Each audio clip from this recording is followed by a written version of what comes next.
வணக்கம். ஆகாஷ்வாணி புதுச்சேரி செய்திச் சுருக்கம் வாசிப்பவர் வீரமணி. வெளியுறவு அமைச்சர் டாக்டர் ஜெய்சங்கர் உக்ரைன் வெளியுறவு அமைச்சர் திரு ஆண்ட்ரி சிபிஹாவுடன் தொலைபேசியில் உரையாடினார். ரஷ்யா உக்ரைன் மோதல் தொடர்பான தற்போதைய முன்னேற்றங்கள் குறித்து விளக்கமளித்ததற்காக டாக்டர் ஜெய்சங்கர் தமது சமூக ஊடக பதிவில் பாராட்டியுள்ளார். இந்த மோதலை விரைவில் முடிவுக்கு கொண்டு வருவதற்கும் நீடித்த அமைதியை நிலைநாட்டுவதற்குமான இந்தியாவின் ஆதரவை அவர் மீண்டும் வலியுறுத்தினார்.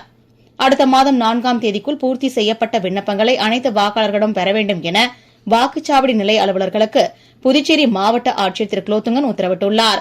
தலைமை தேர்தல் ஆணையத்தின் வாக்காளர் பட்டியல் சிறப்பு திருத்த தீவிர பணியின் ஒரு பகுதியாக புதுச்சேரி தட்டாஞ்சாவடி மற்றும் காமராஜர் நகர் தொகுதிக்குட்பட்ட வாக்குச்சாவடிகளில் இன்று காலை 10 மணி முதல் மாலை 5 மணி வரை நடைபெறவுள்ள முகாமில் இதுவரை படிவங்களை பெறாத வாக்காளர்கள் படிவங்களை பெறலாம் என்றும் படிவங்களை பெற்றவர்கள் தங்களது பூர்த்தி செய்த விண்ணப்ப படிவங்களை அதிகாரிகளிடம் சமர்ப்பிக்கலாம் என்றும் இந்த வாய்ப்பை வாக்காளர்கள் பயன்படுத்திக் கொள்ளுமாறு வாக்காளர் பதிவு அதிகாரி திரு அர்ஜுன் ராமகிருஷ்ணன் தெரிவித்துள்ளார். ஹாக்கி ஜூனியர் உலகக்கோப்பை தமிழகத்தில் சென்னை மற்றும் மதுரையில் நவம்பர் 28 முதல் டிசம்பர் 10ஆம் தேதி வரை நடைபெறுகிறது. இதன் அறிமுக விழா மற்றும் சுற்றுப்பயணம் தொடக்க விழா நேற்று நடைபெற்றது. விழாவில் முதலமைச்சர் திரு ரங்கசாமி சிறப்பு அழைப்பாளராக கலந்து கொண்டு ஹாக்கி ஜூனியர் உலகக்கோப்பையை அறிமுகப்படுத்தி சுற்றுப்பயணத்தை தொடக்கி வைத்தார். தென்கிழக்கு வங்கக்கடல் பகுதியில் உருவாகியுள்ள காற்றழுத்த தாழ்வு நிலை ஆழ்ந்த காற்றழுத்த தாழ்வு பகுதியாக வலுப்பெற்றது.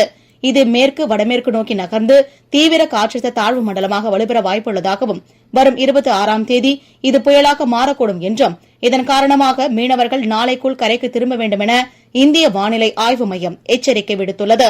இத்துடன் இந்த செய்திச் சுருக்கம் நிறைவு பெறுகிறது.